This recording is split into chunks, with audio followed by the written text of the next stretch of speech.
Well, here's a very different start to one of my videos.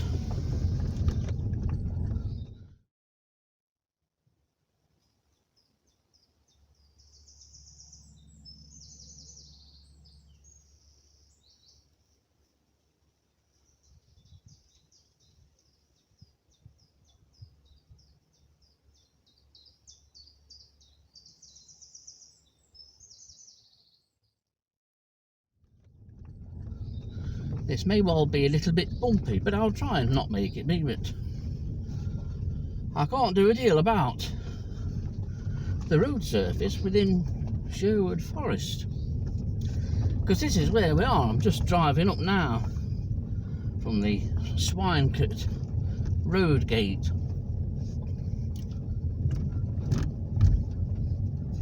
The first port of call on this drive-through scenic route through Sherwood Forest Country Park will be the rather famous dump area, so called because it has a wide range of rough, rank vegetation in amongst all this lot, and so it gets some good species. We've just passed it on the right hand side there.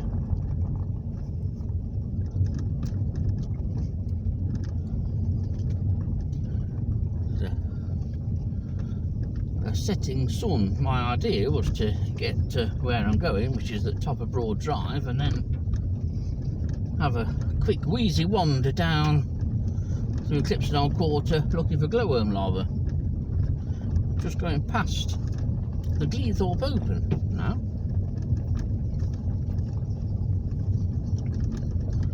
This part of Sherwood Forest is, the trees are a lot younger on average than in the bit you'll see in a minute.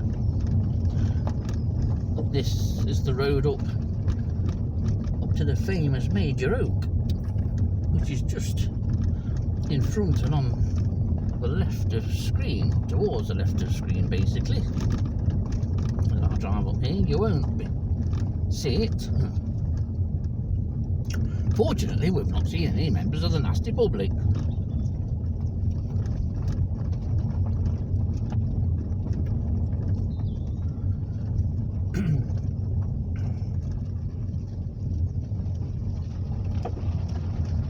This is where we turn off at this point.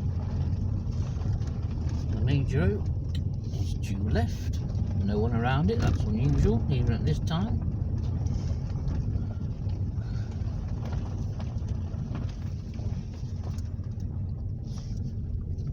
And now we head towards Broad Drive. Now you can see how the trees have changed now, the age of the trees are getting older, the trees are getting bigger, and there's a preponderance of oaks now.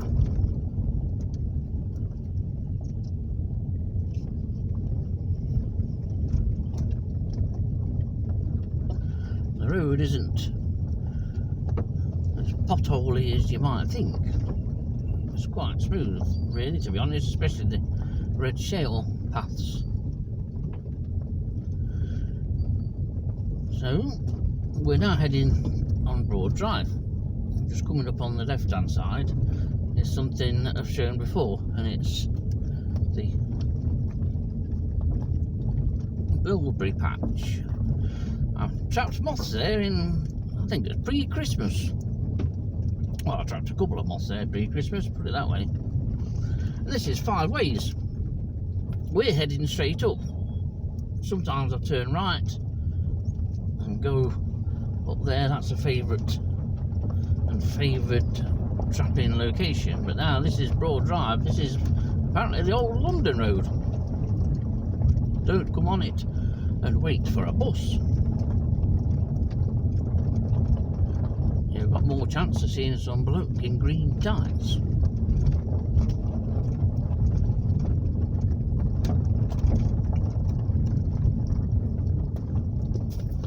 We're now heading upwards. This leads right up to the centre tree, which is where I'm going to be trapping it's not going to be a long trapping session because the temperature, like the other night at Loudwood, if you saw the video, the temperature is going to drop. We've got clear skies, anticyclonic weather, and I've come out to trap tonight and get an hour's or an hour and a half trapping in purely because it's going to be 10 degrees cooler later in the week. There's no foreseeable chance to trap after tonight, really, and not at least in the next week. So we'll continue up here. Hopefully you can see where we're going.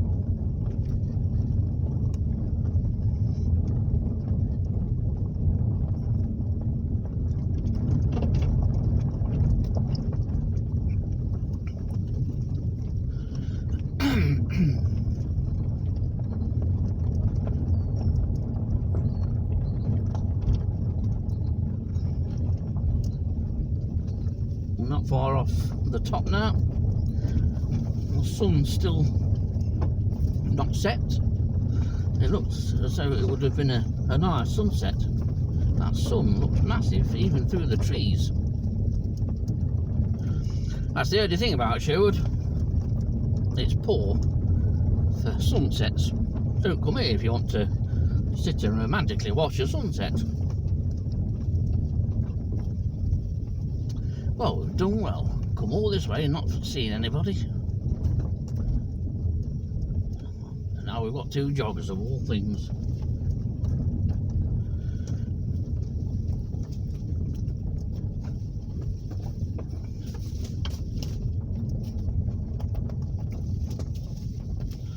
They'll probably think, what's he doing in this car?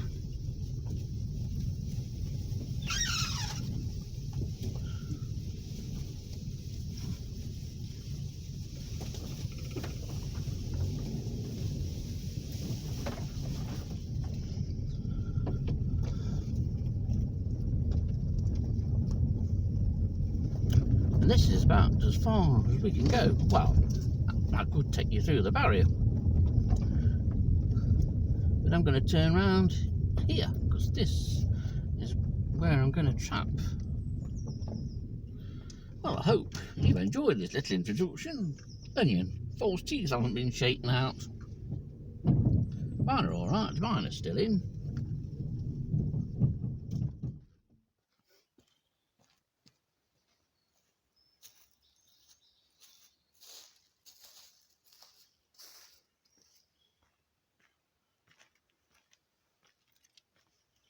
I thought I'd do something a bit different tonight and set up while it's still light and you can see me.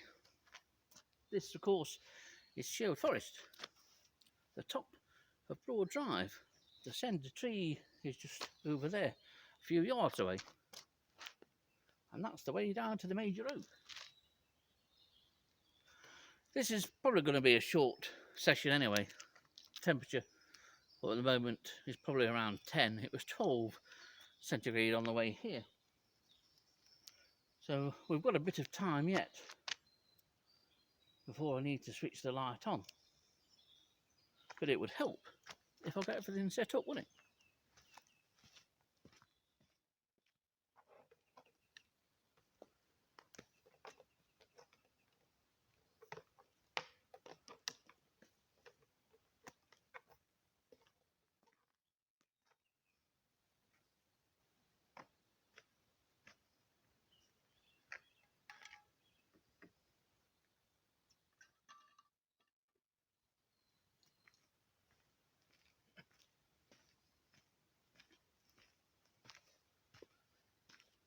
That's it.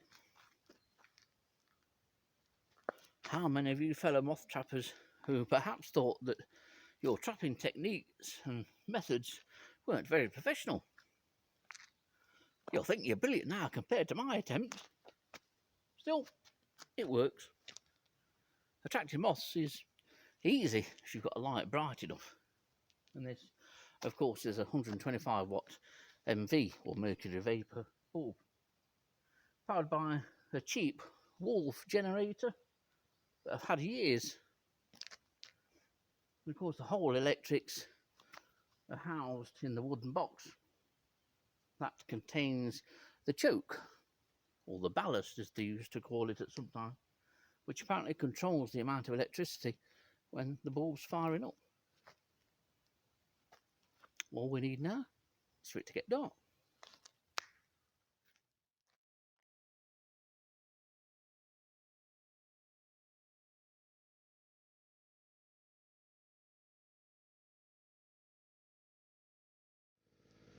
Well, we're up and running.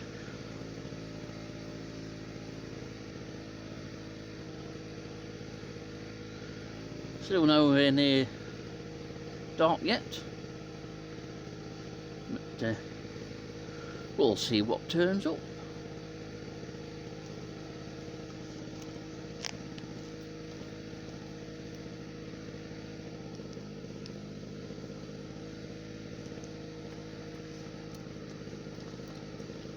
Well, the temperature's not too bad according to that. It's still reading 12.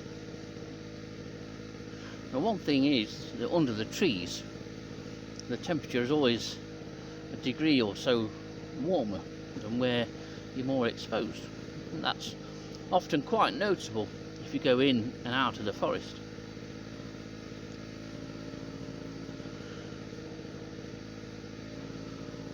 So we await the first moth. Well, that's the view of proceedings. There's a woodcock is roding overhead, which might sound rude. Just seen one moth that's flowed past, but I've been watching 2 or 3 small bats, either Dor-Bentons or pipistrelles, I presume.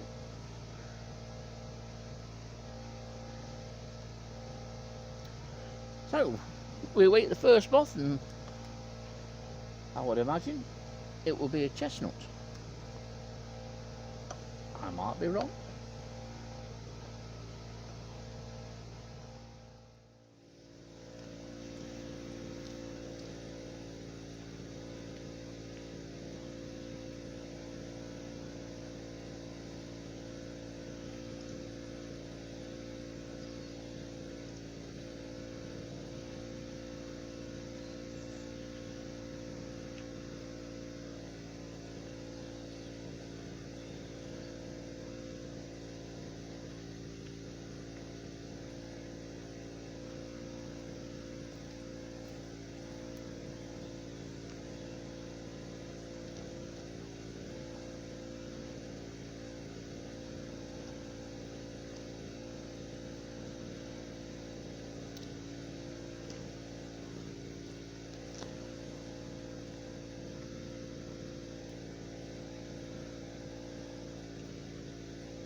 Well, it's 9 degrees centigrade, which is warmer than I thought it would be at this time.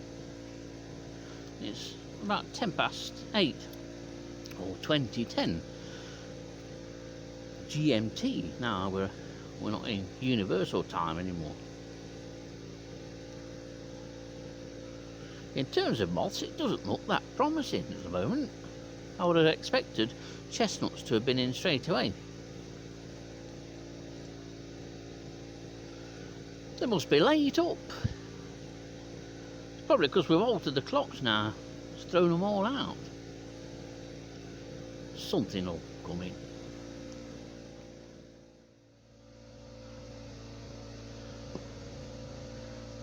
Well, we have an arrival on the sheet anyway.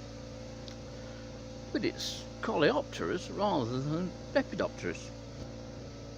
At the moment, the considerable lack of Lepidoptera arriving at the trap reminds me of a night Dillis and I came up here. I think it was the 2nd of January, and we caught one chestnut. It was fairly mild, and we caught just a single chestnut right from this very spot, if I remember correctly. But after to tonight, this is the last of any hint of slightly milder temperatures on a night time, although they have continued to drop towards dawn each night. We've got some potentially snowy weather coming, certainly colder weather, but it's late March and you can expect it. You can expect it during April. It's nothing unusual. No doubt they'll label it the beast from the northeast or something, or some other silly term. Maybe the moths have left the forest and are already in Cornwall.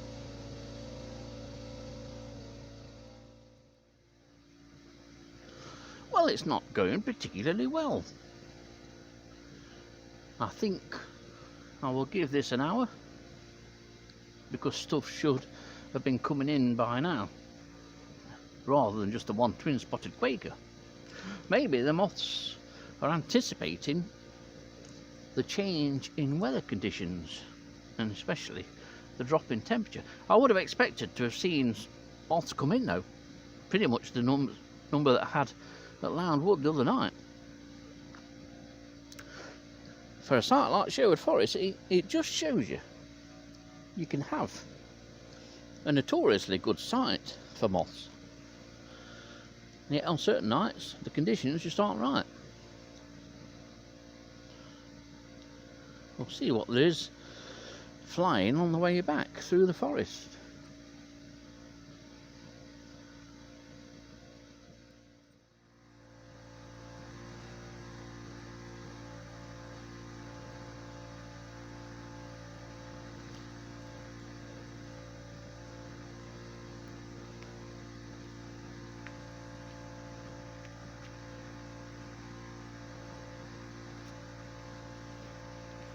Well, I've just seen a moth flying, presumably along the lines of brindled pug or Diurnia fagella. I would imagine brindled pug, because they often come in from sort of higher up. However, it's not come down to the light.